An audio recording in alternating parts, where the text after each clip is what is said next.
Hello everyone, welcome back to this new video. साथियों, स्वागत है आप सभी का इस उत्तर प्रदेश के विशेष सेशन में। और ये हेल्पफुल है सभी यूपी पीसीएस के एस्पिरेंट्स और आरआरओ के लिए। इसमें यूपी स्पेशल पूछा जाएगा। साथियों, आज का हमारा लेक्चर, इस लेक्चर में हम लोग बात करने वाले हैं, ध्यान देंगे कि आज के लेक्चर में है हमारा कि उत्तर प्रदेश की मिट्टियाँ, ठीक है, कृषि और पशुपालन, ये 3 छोटे छोटे टॉपिक्स हैं जिसको इसमें समाहित किया गया है। तो आपका जो भी कोई भी एग्ज़ाम्स है, खासकर जिसमें उत्तर प्रदेश विशेष पूछा जाता है, तो इसके डिफरेंट एस्पेक्ट्स उत्तर प्रदेश के पूछे जाते हैं, उसमें प्रश्न आते हैं। उसमें आज हम लोग कंप्लीट, ठीक है, उत्तर प्रदेश की मिट्टी, कृषि और पशुपालन को जानेंगे इस अपने उत्तर प्रदेश में। और इसके साथ साथ बता दें, पूरी क्लास में आपको क्या होगा, पहले आपको थोड़ा सा स्टैटिक करा देंगे, ठीक है, इससे रिलेटेड जो स्टैटिक्स फैक्ट्स वगैरह हैं वो करा देंगे। और लास्ट में आपको इससे रिलेटेड एमसीक्यूज़ करा देंगे। क्या करा देंगे? एमसीक्यू। जितने भी एग्ज़ाम्स में उत्तर प्रदेश इसके इस टॉपिक से क्वेश्चन पूछे हुए हैं, तो आपका यहाँ से सारा कंप्लीट हो जाएगा। नो डाउट कि अगर आप इतना यूपी स्पेशल का लेक्चर कर लेते हैं ये, और इसकी जो सीरीज़ चली आ रही है उसमें जो पहले का लेक्चर है, तो आपका उत्तर प्रदेश स्पेशल से कोई क्वेश्चन आपका गलत नहीं होगा, ठीक है। चलिए फटाफट से देखते चलते हैं कि मिट्टी, कृषि, पशुपालन। पहला इसमें यहाँ पे 2-3 पॉइंट है, बहुत ही महत्वपूर्ण पॉइंट है, इसको एक दिन नोट कीजिएगा। पहला कह रहा है कि उत्तर प्रदेश में कुल कृषि पारिस्थितिकी क्षेत्र कितना है, तो 20 है। यहाँ पे कन्फ्यूजन होती है। दूसरा है कि प्रदेश में कुल कृषि जलवायु क्षेत्र कितना है, तो 9 है। तो ध्यान दीजिएगा, जो कृषि का अगर उसमें बात करें पारिस्थितिकी से रिलेटेड है, उसमें 20 क्षेत्र दिखा रहा है। और सिर्फ कृषि जलवायु यानी एग्रीकल्चर क्लाइमेट रीजन कितना है, 9 है। इसमें कन्फ्यूज नहीं होना है, ठीक है। 9 और ये 20 अल्टरनेट याद रखिएगा, दोनों बहुत ही इंपॉर्टेंट है। यहाँ से प्रश्न इससे पूछे जाते हैं तो इसमें कन्फ्यूजन होता है, इसलिए पॉइंट बहुत ही इंपॉर्टेंट है, दोनों को ध्यान रखिएगा। उसके बाद से अगला पॉइंट क्या है, अगला पॉइंट क्या रहा है इसमें कि प्रदेश में कुल मृदा समूह क्षेत्र है कितने, तो 8 मृदा समूह क्षेत्र हैं। उसके बाद से कुल कार्यशील जनसंख्या में से कृषि क्षेत्र में कितनी है 2011 की जनगणना के अनुसार, ठीक है, 59.3%, ठीक है। जनसंख्या से कितनी जनसंख्या प्रदेश की है जो कृषि में संलग्न है, तो आप देखेंगे 59.3%। ये डेटाज वगैरह है, इन सबको आपको बताएं कि जब यूपी पीसीएस का मेंस के आंसर राइटिंग करेंगे पेपर 5 और 6, ठीक है, उसमें भी आप ये सब फैक्ट्स यूज कर सकते हैं। जहाँ एग्रीकल्चर वाला पोर्शन आएगा वहाँ पे इसको आप यूज कर सकते हैं, ठीक है। चलिए नेक्स्ट देखते हैं, नेक्स्ट क्या है इसमें। नेक्स्ट कुछ इंपॉर्टेंट यहाँ पे पॉइंट्स उसको देखिएगा। कह रहा है कि उत्तर प्रदेश जो है अधिकतम जोत सीमा जो आरोपण अधिनियम है वो लागू हुआ था कब, 1960 में। कब लागू हुआ था? 1960 में लागू होता है। सीलिंग कानून के नाम से भी जाना जाता है, तो ये लागू होता है। उसके बाद से अगला पॉइंट है कि प्लीस्टोसीन युग से आज तक नदियों के निक्षेप से बना है। क्या बना है नदियों के निक्षेप से? तो उत्तर प्रदेश का जो गंगा यमुना मैदान है वो बना हुआ है किससे? नदियों के निक्षेप से बना हुआ है। गंगा यमुना मैदान में मुख्यतः पाई जाती है, क्या पाई जाती है, तो जलोढ़ मृदा, ठीक है, जलोढ़ मृदा पाई जाती है। अभी जब आगे आप फसल वाला लेकर जब आप देखेंगे तो उसमें आपको बताया जाए कौन कौन सी फसलें हैं यहाँ पे और किस किस मिट्टी में पाई जाती हैं। क्लियर इतना? आइए नेक्स्ट देखते हैं। नेक्स्ट पॉइंट इंपॉर्टेंट कि नवीन व प्राचीन जलोढ़ मृदा को जाना जाता है क्रमशः, यानी जो नवीन मृदा है, जलोढ़ मृदा, और प्राचीन, ठीक है, तो उसको क्या कहते हैं? एक को खादर कहते हैं और एक को बांगर कहते हैं। नवीन क्या है कि मान लीजिए कैसे कि नदी प्रवाहित हो रही है, ठीक है, नदी प्रवाहित हो रही है, तो नदी का जो नया वाला जलोढ़ है, जो निक्षेप होता है साइड साइड का, ठीक है, इसको क्या कहते हैं? जो नई मिट्टी आती है उसको कहते हैं खादर। क्या कहते हैं? खादर। और जो मिट्टी पुरानी हो जाती है, सपोज कि ये पुरानी मिट्टी इधर जो किनारे डिपॉजिट हो जाती है, किनारे रहती है, वहाँ पानी जल भरा बहुत कम होता है इस साइड की, तो ये वाली मिट्टी को कहते हैं बांगर मिट्टी। क्या कहते हैं? बांगर मिट्टी। तो ध्यान रखिएगा, जो नई जलोढ़ मृदा है वो खादर है, ठीक है, और जो बांगर है वो क्या है? वो दूर की मृदा है। क्लियर है? स्थानीय भाषा में जलोढ़, बलुआ, मटियार या मटियार दोमट को कहा जाता है, तो खादर मिट्टी, ठीक है। इसको स्थानीय भाषा में अलग अलग नामों से जाना जाता है, तो वो नाम है। स्थानीय भाषा में पुरानी जलोढ़ को क्या कहा जाता है, ठीक है, उपहार, दोमट आदि कहा जाता है, तो बांगर मृदा को। अब देखिए, जो खादर मृदा है उसको स्थानीय भाषा में अलग नाम है, ठीक है, बांगर मृदा है उसका स्थानीय भाषा में अलग नाम है, ठीक है। खादर का क्या क्या नाम है देखेंगे?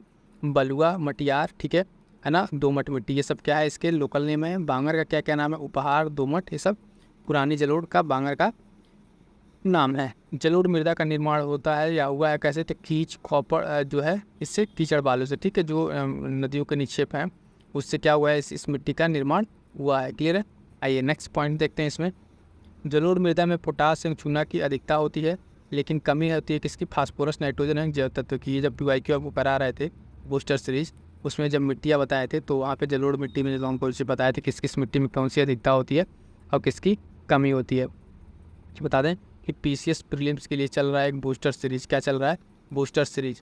इसमें यह है कि पूरे पीवाईक्यूज़, ठीक है, सब्जेक्ट्स के पीवाईक्यू और जो भी मार्केट में टेस्ट सीरीज है उन सबका निचोड़ करके जो भी एक इंपॉर्टेंट शॉर्ट नोट्स बन पा रहा है, आप यहाँ देख पा रहे हैं, उसको क्या किया जा रहा है, आपको बताया जा रहा है। तो वो साथ ही उस सेशन को मिस ना कीजिएगा। इनको भी पीसीएस और आरओ का एग्ज़ाम देना, उसको अटेंड जरूर कर लीजिएगा। नेक्स्ट देखिए इंपॉर्टेंट कह रहा है, गंगा यमुना मैदान में कहीं कहीं लवड़ीय और क्षारीय मृदा मिलती हैं, जिन्हें सामान्य भाषा में क्या कहा जाता है? तो उन्हें सामान्य भाषा में ऊसर या बंजर मिट्टी कहा जाता है। ठीक है, कल्लर या रे अलग अलग नाम है, ये चीज़ ध्यान रखिएगा। अगला पॉइंट है कि मैदानी क्षेत्र में कुछ मात्रा में मरुस्थलीय मृदा पाई जाती है। ये मैदानी में मरुस्थलीय मृदा पाई जाती है, तो वो कौन सी जगह है? तो मथुरा, आगरा आदि जिलों में। ये जो 2 जिले के नाम याद रखिएगा, इस सटे जिलों में, मथुरा आगरा जिलों में क्या पाई जाती है? कुछ मरुस्थलीय मृदा पाई जाती है। पश्चिमी उत्तर प्रदेश और बुंदेलखंड में कहीं कहीं मिलती है, कौन सी मृदा? काली मृदा मिलती है। रेंगुर, ठीक है, करेल और कपास मृदा के नाम से आना था, तो काली मृदा। ये भी आपको पॉइंट हम डिस्कस कराए थे, शॉर्ट नोट्स में बताए थे काली मृदा क्या होती है, इसमें किस किस चीज़ की अधिकता होती है, इसमें कौन सी फसल अच्छी होती है ना, इसमें किस चीज़ की कमी है, किस चीज़ से भरपूर है, इसका अलग नाम रेंगूर, करेल, ठीक है, ये सब कपास मृदा, किस मृदा को? काली मृदा को कहा जाता है। क्लियर है? लाल मिट्टी, परवा, पड़वा, ठीक है, या फिर मार, इस सब मिट्टियों को जो मिट्टी पाई जाती है कहाँ पे? बुंदेलखंड में। बुंदेलखंड रीजन आप जानते हैं कि उत्तर प्रदेश के जो उत्तर प्रदेश से अपना, ठीक है, उसके निचले वाले हिस्से में ये वाला हिस्सा जो है उत्तर प्रदेश का बुंदेलखंड वाला रीजन है, तो यहाँ पे सब सारी मिट्टी पाई जाती है बुंदेलखंड, जिसमें बांदा, ललितपुर, ठीक है, जहाँ से सब जिले आते हैं। राज्य में सबसे अधिक शुष्क खेती क्षेत्र कहाँ है? तो बुंदेलखंड में ही है। बुंदेलखंड में क्या सबसे शुष्क खेती क्षेत्र? बुंदेलखंड में ही पाया जाता है। उसके बाद से देखिए अगला पॉइंट है, प्रदेश में सबसे अधिक मृदा अपरदन होता है कहाँ पे? तो जल से। जो मृदा अपरदन सबसे ज़्यादा है वो कहाँ से होता है? जल से होता है। और जो अवनलिका अपरदन है प्रदेश में सर्वाधिक प्रभावित जिला कौन सा? इटावा। इटावा याद रखिए, क्वेश्चन पूछा हुआ है कि प्रदेश में अगर हम बात करें अवनलिका अपरदन से सर्वाधिक प्रभावित जिला कौन सा है? तो इटावा है। अगला पॉइंट है साथियों कि फसल चक्र अपनाने से कम हानि होती है। ठीक है, किस चीज़ की? उर्वरक शक्ति की। ठीक है, उससे क्या होता है कि उसका उर्वरक शक्ति बनी रहती है, मेंटेन रहती है। एक ही फसल रहेगी तो सारे न्यूट्रिएंट्स को क्या करती है? अब्जॉर्ब कर लेता है। प्रदेश का सबसे सर्वाधिक महत्वपूर्ण नगदी फसल कौन सा है? तो गन्ना है, नो डाउट। ठीक है, और गन्ने उत्पादन में प्रदेश उत्तर प्रदेश का स्थान पहले स्थान पर है। ठीक है, ये भी ध्यान रखेंगे। अगला पॉइंट है कि प्रदेश में सर्वाधिक क्षेत्र में बोई जाने वाली फसल क्या है? तो गेहूँ है। ठीक, मूंग, चीना और लोबिया है, ये क्या है? जायद फसल है। ठीक, ये सारे पॉइंट्स ध्यान रखेंगे। यहाँ पर अब क्या है कि प्रदेश में गेहूं की सर्वाधिक उत्पादकता है, जो तो गंगा घाघरा दोआब क्षेत्र में सबसे ज़्यादा इसकी उत्पादकता है। अगला पॉइंट है कि अरहर, चना, अदरक और सर्वाधिक किसकी खेती की जाती है? तो बुंदेलखंड रीजन में। बुंदेलखंड वाले रीजन में ज़्यादातर दाल, वोल या फिर इस तरह की खेती की जाती है। ठीक है, ये सभी इंपॉर्टेंट पॉइंट्स हैं, इसको सीधे डायरेक्ट आपके एमसीक्यू में पूछे गए क्वेश्चन से। देखिए, रुहेलखंड जो है गंगा यमुना दोआब में क्या की जाती है? तो कपास की थोड़ी बहुत खेती कर ली जाती है। अफीम की खेती की जाती है, मोस्ट इंपॉर्टेंट लगाइएगा इसको। ठीक है, बाराबंकी और गाजीपुर में। कहाँ पे? बाराबंकी और गाजीपुर में साथियों अगर हम बात करें उत्तर प्रदेश के, तो अफीम की खेती की जाती है, मोस्ट इंपॉर्टेंट, इसको लगा लीजिएगा। मूंगफली उत्पादन का विशेष क्षेत्र कौन सा है? तो रुहेलखंड क्षेत्र है। और चावल उत्पादन का विशेष क्षेत्र तराई वही पूर्वी उत्तर प्रदेश। गन्ना उत्पादन के लिए विशेष क्षेत्र तराई वही फिर मेटकर निकटवर्ती इरा, ठीक है, जो भी तराई रीजन है वहाँ पे।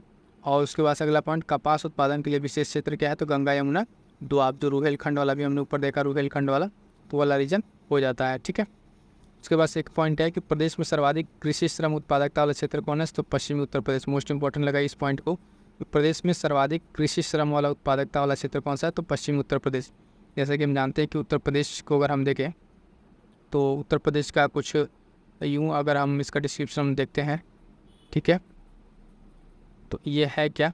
उत्तर प्रदेश। उत्तर प्रदेश को मेनली 3 भागों में, ठीक है, इधर का अगर आप देखें तो पूर्वी, ठीक है, और मध्य और पश्चिमी। तो जो पश्चिमी जो इलाका है, ठीक है, और नीचे का एक साइड अगर आप देखेंगे इधर साइड का, ये तो बुंदेलखंड वाला रीजन लगभग आपका ये नीचे सटे से। ठीक है, बुंदेल ग्रीन वाला जो कर रहा है ये बुंदेलखंड रीजन। तो जो पश्चिमी इलाका है इधर कृषि श्रम उत्पादकता क्या है? संपन्न है। क्योंकि अगर इसका रीजन क्या है कि यहाँ पर अगर आप देखेंगे पश्चिमी रीजन में ही आपको अगर ये ग्रीन रिवोल्यूशन जो हुआ था तो उसका सर्वाधिक प्रभाव पश्चिमी उत्तर प्रदेश में ही देखने को मिला था। ठीक है, तो एक रीज़न ये भी यहाँ पे कि कृषि उत्पादक से श्रम उत्पादकता यहाँ पे क्या है? सबसे ज़्यादा है। क्लियर है? मैप के माध्यम से थोड़ा समझेंगे तो चीज़ आपको ज़्यादा देर तक याद रहेंगी। कुछ यहाँ पर भी इंपॉर्टेंट डेट्स हैं उसको भी थोड़ा देख लेते हैं जो परीक्षा में पूछे गए हैं।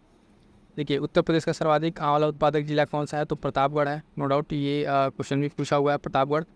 भारत में कुल मेंथा जो ऑयल का उत्पादन लगभग 3/4 उत्पादित होता है, कहाँ पे, तो उत्तर प्रदेश में। प्रदेश में अगर पान की खेती के किस जिलों में की जाती है, लेकिन विशेष रूप से प्रसिद्ध कौन सा जिला है, तो यहाँ पे बांदा, ठीक है, महोबा भी आता है, बांदा भी, दोनों नाम याद रखिएगा।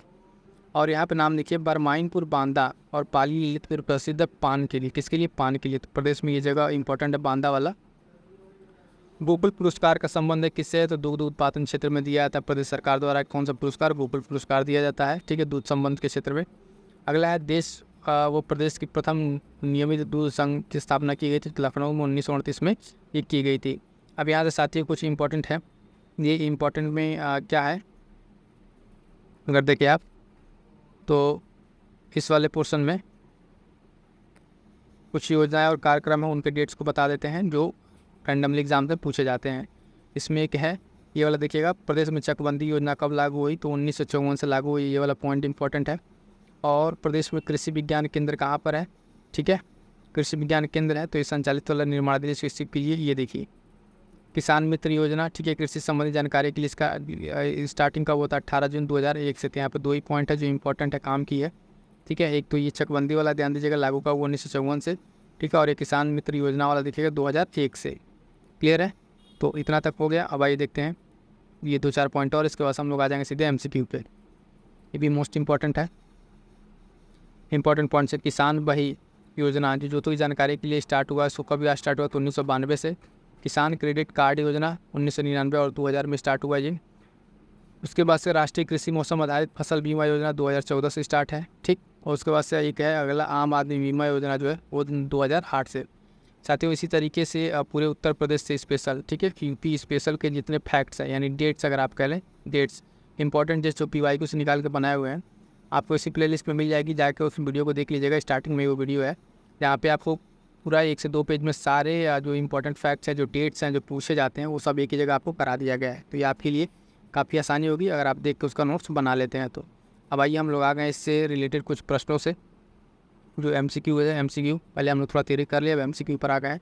कौन कौन से MCQ है उसको देख लेते हैं इससे रिलेटेड, ठीक।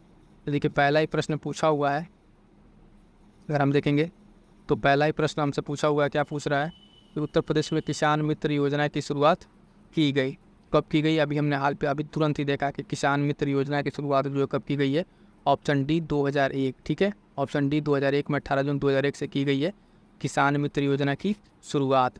सेकंड क्वेश्चन है कि निम्नलिखित में से किस फसल का उत्तर प्रदेश भारत में सर्व प्रमुख उत्पादक है, ठीक है। तो किसका ये उत्पादक है, तभी हमने बताया आपको गेहूं का, ठीक है, गेहूं का, गन्ने का, आलू का।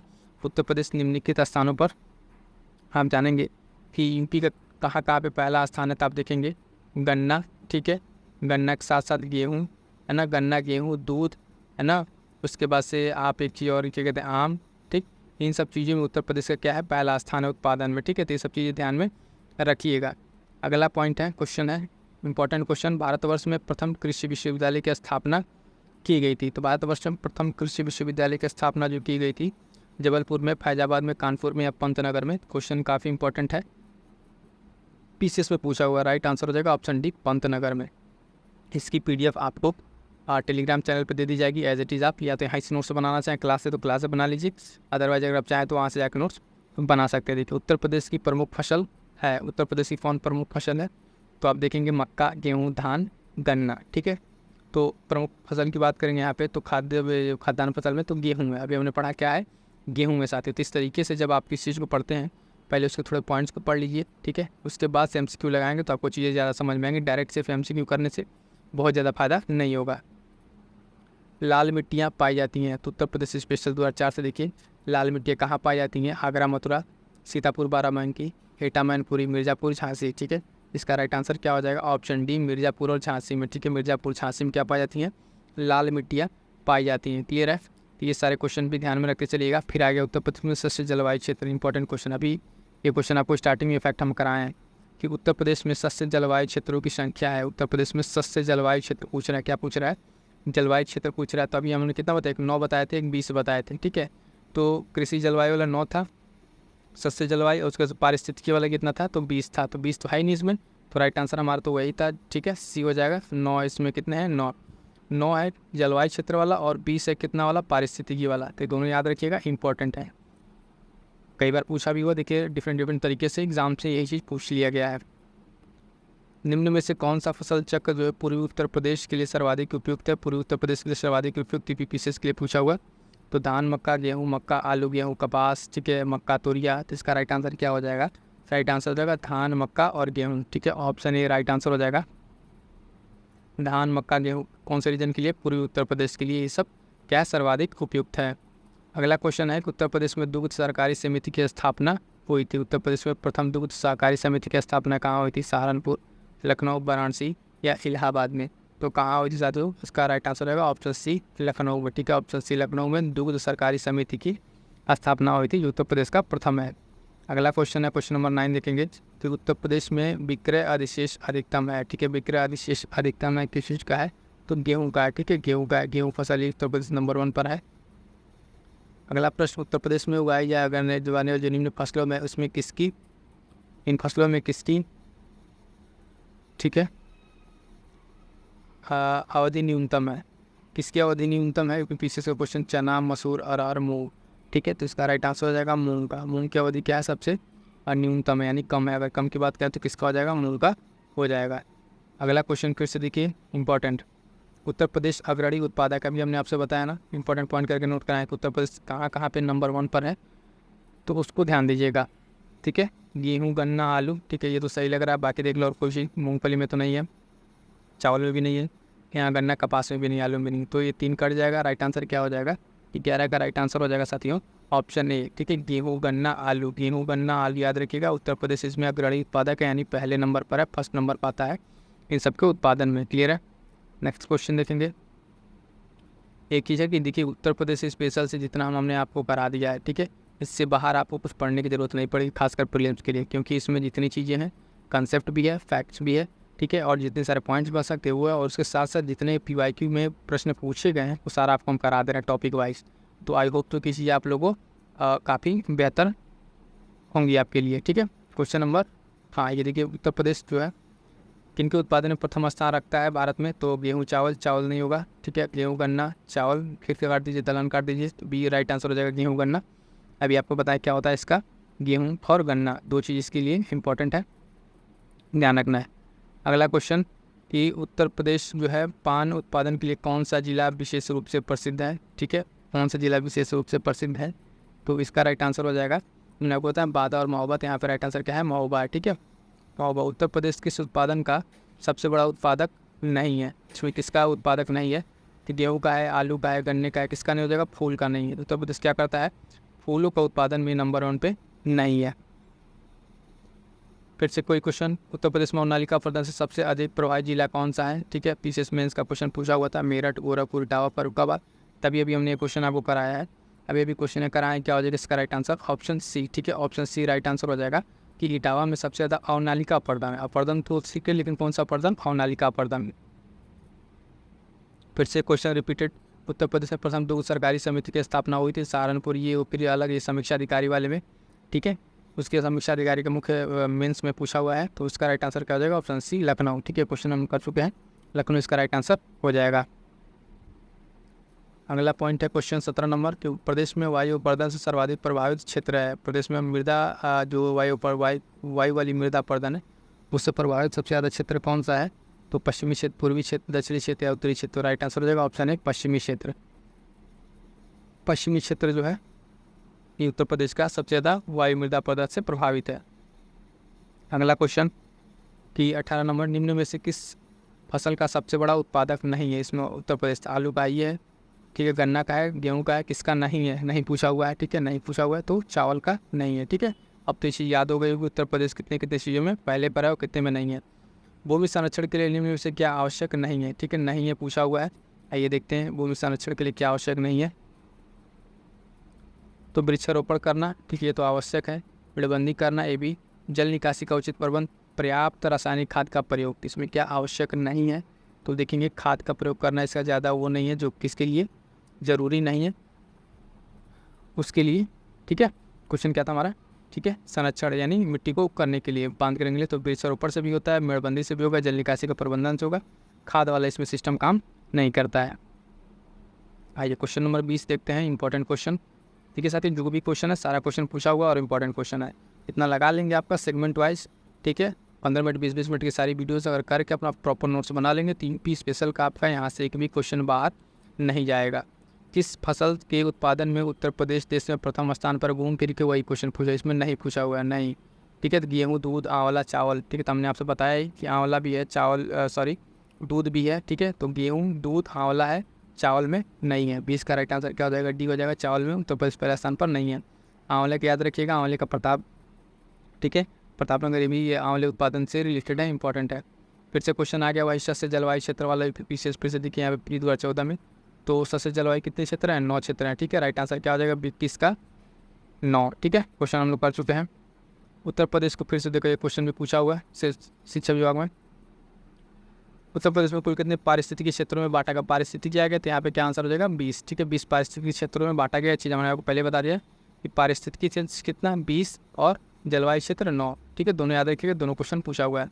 भारत में उत्तर प्रदेश अग्रणी उत्पादक है किसके उत्पादन में? दूध, केला, चावल, दाल। तो दूध का उत्पादन में पहले नंबर पर है, दूध उत्पादन में। ठीक है, राइट आंसर क्या हो जाएगा? ही राइट आंसर हो जाएगा 23 का। अगला क्वेश्चन देखते हैं, क्वेश्चन नंबर 24। उत्तर प्रदेश का सबसे महत्वपूर्ण नकदी फसल कौन सा है? आलू, गन्ना, गेहूँ, दलहन। तो राइट आंसर हो जाएगा ऑप्शन बी, गन्ना। ठीक है, गन्ना क्या है? उत्तर प्रदेश का नकदी फसल है, महत्वपूर्ण। अभी इससे पहले हम लोग गेहूँ देख रहे थे, लेकिन वो क्या था? सबसे ज़्यादा उगाया जाने वाला था। और यहाँ पे नकदी फसल की बात क्या हो तो गन्ना यहाँ पे क्या हो जाएगा? राइट आंसर हो जाएगा। ठीक है, गन्ना। अगला क्वेश्चन है कि उत्तर प्रदेश का मुख्य वाणिज्यिक फसल, फिर से वही क्वेश्चन। ठीक है, तो सी राइट आंसर है, गन्ना। ठीक है, तिलहन काट दीजिए, जूट नहीं है, कपास नहीं है। 25 का राइट आंसर हो जाएगा क्या? सी राइट आंसर हो जाएगा। 26 नंबर क्वेश्चन देखिए, इंपॉर्टेंट क्वेश्चन है। निम्न में से किस दलहन फसल का क्षेत्र उत्तर प्रदेश में सर्वाधिक है? निम्न में से किस दलहन का क्षेत्र जो उत्तर प्रदेश सर्वाधिक है? उत्तर प्रदेश में कौन सी दलहन है? तो मूंग का, अरहर का, चना का या मटर का। ठीक है, अरहर, चना, मटर। इसका राइट आंसर क्या हो जाएगा? ऑप्शन डी, चना। ठीक है, 26 का डी हो जाएगा, चना का। इसमें फसल क्षेत्र क्या है? उत्तर प्रदेश में थोड़ा सा ज़्यादा है। अगला पॉइंट क्वेश्चन नंबर 27 देखेंगे, इंपॉर्टेंट क्वेश्चन। गेहूं के अधिकतम उत्पादन वाला राज्य, गेहूं का अधिकतम उत्पादन वाला राज्य इसमें देखेंगे पंजाब, उत्तर प्रदेश, हरियाणा, मध्य प्रदेश। राइट आंसर क्या हो जाएगा? राइट आंसर हो जाएगा अपना प्रदेश, उत्तर प्रदेश। ठीक है, उम्मीदों का प्रदेश उत्तर प्रदेश आपका है हर जगह। यहाँ पे पहले स्थान पर जहाँ जाए उसको नोट डाउन कर लेंगे। 28 कृषि श्रम उत्पादकता क्षेत्र सर्वाधिक है। ये भी क्वेश्चन आपको अभी ने पॉइंट कराया था अभी आप हाल में। ठीक है, पूर्वी उत्तर प्रदेश, मध्य में बुंदेलखंड, पश्चिमी तो कहाँ हो जाएगा? पश्चिमी उत्तर प्रदेश में। रीजन हमने बता दिया क्यों वहाँ पे ज़्यादा है। ठीक है, ग्रीन रिवोल्यूशन की वजह से वहाँ पे क्या है? पश्चिमी में कृषि उत्पादकता सबसे ज़्यादा है। क्लियर है? नेक्स्ट क्वेश्चन देखते हैं, क्वेश्चन नंबर 29। उत्तर प्रदेश में सीमांत कृषक किन्हें कहा जाता है? उत्तर प्रदेश में सीमांत कृषक किसे कहा जाता है? तो सीमांत कृषक आप देखेंगे इनके 1 हेक्टेयर से कम भूमि, नहीं 1 हेक्टेयर से कम भूमि वालों को। ठीक है, ये राइट आंसर। 1 हेक्टेयर से कम भूमि वालों को क्या कहा जाता है? सीमांत कृषक कहा जाता है। ठीक है, राइट आंसर क्या हो जाएगा इस क्वेश्चन का? बी हो जाएगा इसका राइट आंसर। ठीक है, 1 हेक्टेयर से कम भूमि वालों को क्या कहा जाता है? सीमांत कृषक कहा जाता है। क्लियर है? नेक्स्ट क्वेश्चन देखते हैं, क्वेश्चन नंबर 30। क्वेश्चन नंबर 30 क्या रहा है? उस जनपद को चिन्हित कीजिए जिसमें जानवरों के लिए पॉलीक्लिनिक नहीं है। पॉलीक्लिनिक इसमें कहाँ पे नहीं है? तो आप देखेंगे कि लखनऊ में है, मुजफ्फरनगर में, गोरखपुर में, झांसी में पॉलीक्लिनिक नहीं है। ठीक है, राइट आंसर क्या हो जाएगा? 30 का राइट आंसर हो जाएगा। क्लियर है? अगला क्वेश्चन देखते हैं। कुछ 30 क्वेश्चन तो इस हमने कहा था, लेकिन इसमें 4-5 क्वेश्चन और उसको भी देख लिए, काफ़ी इंपॉर्टेंट ये भी क्वेश्चन है। ठीक, तो इन सारे क्वेश्चन को भी देख लीजिए। उत्तर प्रदेश में खरीफ फसल की बुआई होती है। उत्तर प्रदेश में खरीफ फसल की बुआई कब होती है? तो इसका राइट आंसर क्या हो जाएगा? जून और जुलाई के दौरान। जून और जुलाई के दौरान जो है खरीफ फसल की क्या होती है? बुआई होती है। फिर से क्वेश्चन आया, उत्तर प्रदेश जो है भारत में उत्तर प्रदेश किस पैदावार का सबसे बड़ा उत्पादक है? वो है खाद्यान्न, तिलहन, मसाला। तिलहन भी नहीं है, दलहन भी नहीं, क्या हो जाएगा? खाद्यान्न। खाद्यान्न में क्या स्पेशली गेहूँ। ठीक है, फटाफट से देखिए, आंवले उत्पादन के लिए फिर से आ गया प्रतापगढ़। आंवले उत्पादन का सर्वाधिक उत्पादन करने वाला जिला प्रतापगढ़। ठीक है, 33 का राइट आंसर क्या हो जाएगा? 33 का राइट आंसर हो जाएगा ऑप्शन बी, प्रतापगढ़। ठीक है, आंवले से रिलेटेड इंपॉर्टेंट है। अगला क्वेश्चन, उत्तर प्रदेश में किसान भाई योजना लागू की गई थी। उत्तर प्रदेश में किसान भाई योजना कब लागू की गई थी? तो ऑप्शन आपके सामने चमक जाना चाहिए था अब तक। जिसका राइट आंसर क्या हो जाएगा? ऑप्शन डी, 1992 में। 1992 में ही किसान भाई योजना लागू की गई। अभी सारा चीज़ें पढ़ा है, फिर आपको क्वेश्चन करा दे रहे हैं। 35 निम्नलिखित में से किन फसलों में देश में सबसे बड़ा उत्पादक है? ठीक है, उत्तर प्रदेश किस में उत्पादक है? तो आलू में है, चावल में नहीं है, गन्ना है, तंबाकू ये भी नहीं है। तो 1 और 3 देख लीजिए किस में है? डी में है 1 और 3। ठीक है, आलू और गन्ने में उत्तर प्रदेश पहला स्थान। आप क्या किया, वहीं क्वेश्चन को थोड़ा सा घुमा दिया, फिर मेंस में क्वेश्चन पूछ लिया। यही मेंस में क्या कहते हैं ऑप्शन बना दिया है कि ऑप्शन से बता देंगे। और ये क्वेश्चन संतरे पैदावार, राज्य में संतरे पैदावार वाला प्रमुख जिला कौन सा है? राज्य में जो संतरे पैदावार करता है वो है कौन सा? उत्तर प्रदेश का लखनऊ, उन्नाव, इलाहाबाद या सहारनपुर। तो राइट आंसर क्या हो जाएगा? राइट आंसर हो जाएगा ऑप्शन सी, सहारनपुर। ठीक है, सहारनपुर जो है संतरे का प्रमुख पैदावार करने वाला राज्य है। क्लियर है? तो यहाँ तक ये टॉपिक आपका मिट्टी वाला और पशुपालन वाला कंप्लीट हो गया। ठीक है, उसके साथ साथ बताते साथियों कि यहाँ पे PYQ जो एग्जैक्ट पेपर है उसके सेगमेंट वाइज साइंस का भी स्टार्ट हो चुका है ना। ये इतने सारे सेशन आ चुके हैं प्रीलिम्स के, वो आप जाइए वहाँ पे PYQ में कीजिए। वहाँ पे एक एक क्वेश्चन को लेकर PYQ के सेगमेंट वाइज क्वेश्चन को डिटेल एनालिसिस किया जा रहा है। ये आपके लिए प्रीलिम्स एग्जाम्स के लिए बहुत ही हेल्पफुल है साथियों। इस सेशन को मिस मत कीजिएगा। साथ साथ UPPCS प्रीलिम्स की टेस्ट सीरीज में जितने सारे टेस्ट सीरीज की वीडियोज़ आ गई हैं उनको जाकर एकदम देख डालिए, क्योंकि ये टेस्ट सीरीज हमने आपको शुरू में बता दिए हैं कि क्या क्या चीज़ें फॉलो करनी है। कि एक तो आप टेस्ट सीरीज लगाएंगे, PYQ लगाएंगे, ठीक है, और अपना शॉर्ट नोट्स, ठीक है, और घटना चाहिए, इतनी सारी चीज़ों को आप कवर अप कीजिए। और साथ साथ उत्तर प्रदेश स्पेशल को मिस ना कीजिएगा। उत्तर प्रदेश स्पेशल की वीडियोज़ आ गई हैं, ठीक है, बहुत सारे उसमें वीडियोज़ आ चुके हैं और अगले 4 से 5 दिन में हो सके तो पूरा UP स्पेशल आपका कंप्लीट हो जाएगा। और UP स्पेशल के लिए बता दें, उससे अलग कुछ पढ़ने की ज़रूरत नहीं पड़ेगी। जैसा कि आपको थोड़ा सा हम दिखा दें, कुछ इस तरीके से टॉपिक कवर किए जा रहे हैं उत्तर प्रदेश स्पेशल का। आप देखिए, जनगणना, संगीत, नृत्य उत्सव, धार्मिक स्थल, पर्यटन, ठीक है, और आज भी एक टॉपिक कंप्लीट हुआ है, ठीक है, जो टॉपिक था उसके भौगोलिक संरचना से रिलेटेड। इस तरीके से सारी चीज़ आपको UP स्पेशल को मिल जा रही है। सेशन मिस मत कीजिएगा, काफ़ी इंपॉर्टेंट है आपके लिए। जो कोई भी आपके डाउट्स हैं उसको जरूर कमेंट कर दीजिएगा और PDF के लिए टेलीग्राम ज्वाइन जरूर कर लीजिएगा। ठीक है साथियों, मिलते हैं किसी नेक्स्ट वीडियो में, तब तक के लिए थैंक यू सो मच।